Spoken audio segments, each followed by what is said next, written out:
Hey, welcome to another class of Tuesday Night Beer School starring me, Chad, of Chad's Beer Reviews. Hey, look, I'm wearing the same shirt that's in the cartoon. Actually, I have a whole closet full of these shirts. As you can see, we got the whole Christmas setup going, and by the time you're watching this, I'm sure there's a lot less than 25 days until Christmas. I just like to have that sign up there. And the beer we're doing tonight, the style we're doing tonight is, it's not exactly a Christmas beer, but it's not a Christmas beer. In fact, a lot of Christmas beers are based on this style. The Belgian Tripel. And for that, we got one of my all-time favorite beers, which is seems like it's coming harder to find these days.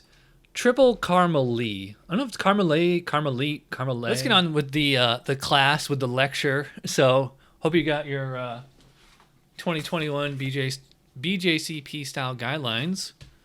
And we will be looking at example 26C. Belgian Tripel. Overall impression, a strong, pale, somewhat spicy Belgian ale with a pleasant rounded malt flavor, firm bitterness, and dry finish. Quite aromatic with spicy, fruity, and light alcohol notes, combining with a supportive, clean malt character to produce a surprisingly drinkable beverage considering the high alcohol content. Comments: high in alcohol but does not taste strongly of alcohol. It's kind of redundant. The best examples are sneaky, not obvious. Again. High carbonation and attenuation helps bring out the many flavors and to increase the perception of a dry finish. Most traditional versions have at least 30 IBUs and are very dry. There's a lot of word and verbiage in this paragraph here that you need to know for BJCP. You need to know attenuation means that the yeast ate up a lot of the available sugars. You need to know what IBUs are.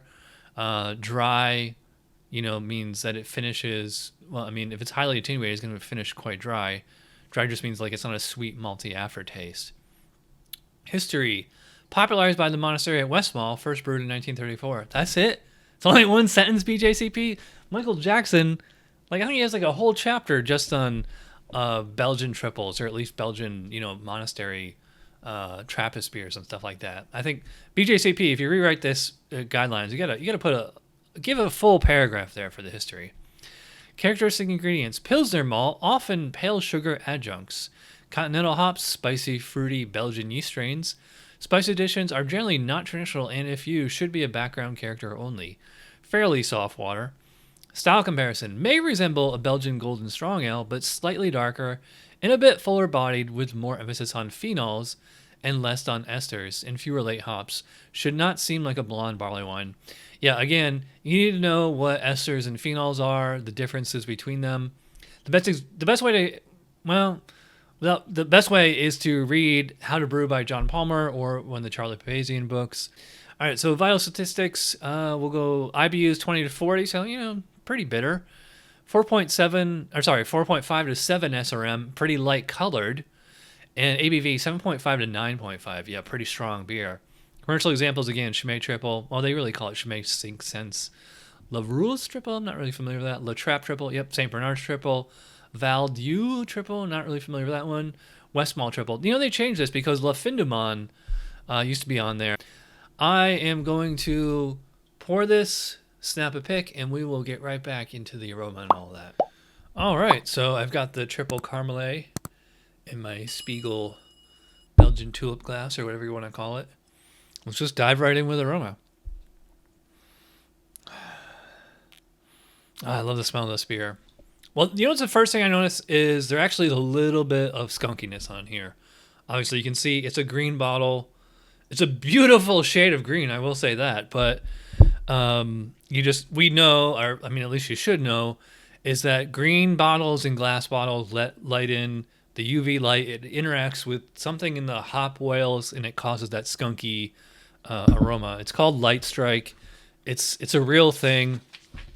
It's one of the beer flaws that you're gonna have to know. Yeah, I get this lovely, fruity aroma. It's slightly orange peel, citrusy. Yeah, it's just like this lovely lemon orange kind of aroma. I don't think I would call it berry. Maybe green pear, green grape. I would not say green apple. So fruity, a little citrusy. Yeah, it's funny because the esters and the phenols on this beer are so strong that they overpower the aromas from the actual base malt and the hops, I might add. So Yeah, I mean, if you really dig down in there, you can get that Pilsner malt base. And as far as actual hop aroma, it's it's kind of. I would imagine they use some kind of hops that just complement the phenols and the esters, pretty well. So it's probably hard to detect which is which. All right, so let's see how aroma should go for this style. Aroma, complex but seamless bouquet. It's a fancy word when they use bouquet. Of moderate to significant spiciness, moderate fruity esters, low alcohol, low hops, and light malt. I forgot to mention that. I don't smell alcohol at all. This is 8.4 ABV. Generous, spicy, peppery, sometimes clove-like phenols. Yes. Esters often reminiscent of citrus fruits. Exactly what I said. Like oranges or lemons, but may sometimes have a slight ripe banana character. Oddly enough, I don't really get banana on here. If I do get banana, it's kind of the opposite. They said ripe banana. It's almost like a green banana. A low yet distinctive spicy floral, sometimes perfumey hop character is optional. So, I said I didn't really get much hops, and it said if it's optional, and if it's there, it's probably low. Alcohols are soft, spicy, and low in intensity. Again, the alcohols just complement what's going on there. The malt character is light with a soft, slightly grainy sweet or slight honey-like impression. Yeah, grainy sweet, I would agree with. I don't really get honey at all, other than just like the, base malt there. So, all right. So for score on this one, I'm gonna go pretty high. I'm gonna penalize it a little because it is skunky, and it didn't match exactly what they said, but otherwise, it's right there. So I'm gonna start at a 9. I could go much higher on this, but we'll come back to it. Let's get back to appearance. So, you guys are seeing what I'm seeing. It is, kind of looks like an IPA or something. It might look orange on camera, but it's more of a gold, like real pale orange, carbonation just streaming. And obviously you can see when I poured it, big, huge, fluffy, actually bright white head. It's almost as white as my shirt. Good looking beer. How should it look for the style? Let's check the specs. Appearance, deep yellow to pale amber in color. Good clarity. It's interesting they say good clarity. Because, this is a little cloudy, but I wouldn't say good clarity. Effervescent, yes. Long-lasting, creamy, rocky white head, resulting in characteristic Belgian lace on the glass as it fades. All right, again, I will ding it for not being good clarity. All right, so best part of the show, let's dive in here. Cheers. Or, there's plenty of other words you can pick from right there.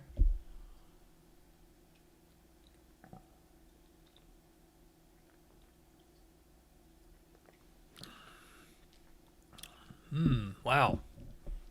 Again, first thing I noticed, just like when I popped the cap and when I was smelling it, I can actually taste a little bit of the skunkiness.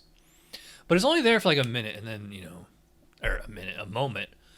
And then you move on to the actual base beer, and it's, quite delicious.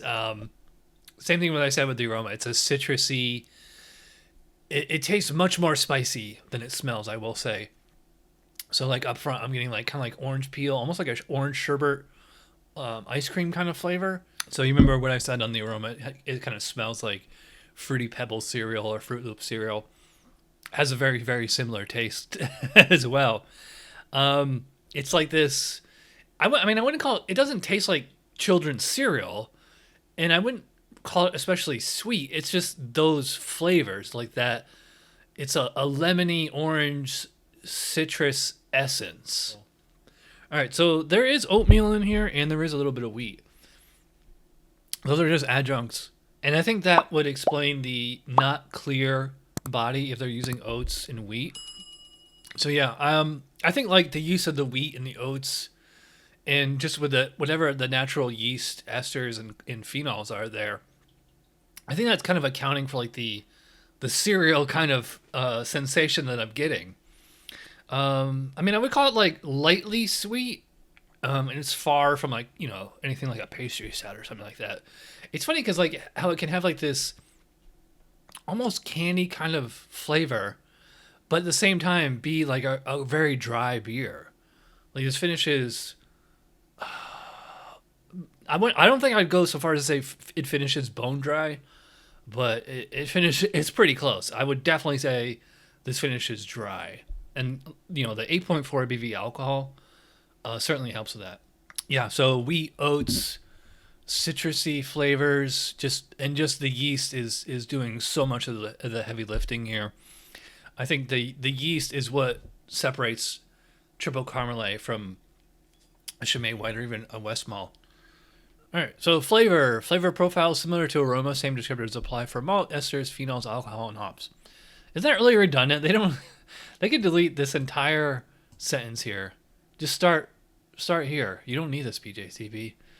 Esters low to moderate, phenols low to moderate, hops low to moderate, alcohol low, all well combined in coherent presentation. That's kind of odd phrasing because they're all saying it can be low to moderate. I mean, what if you had low across the board? It probably wouldn't strike you as like a very, tasty triple. In fact, I might even go as far as to say esters and phenols are kind of high on this beer. I mean, moderate maybe. I'm just kind of, how do you define the difference between moderate and high when it comes to esters and phenols? Hops low to moderate. Yeah, okay. So, yeah, the hops are quite low here. I mean, the esters are doing most of the work. Alcohol low. I agree. The alcohol is mostly in the background. It's just enhancing the, it's like the muscle of the bottle. It's not its own thing.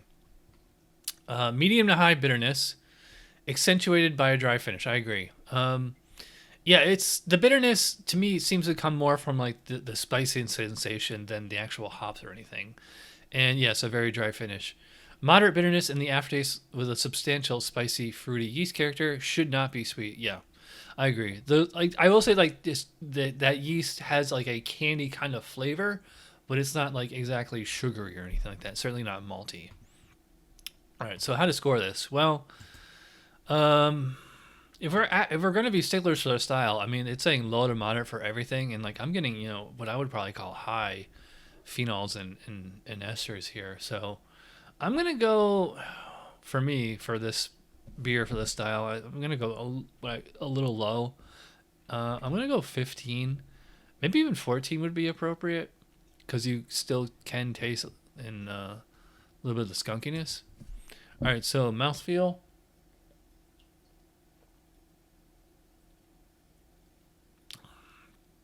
It's interesting because,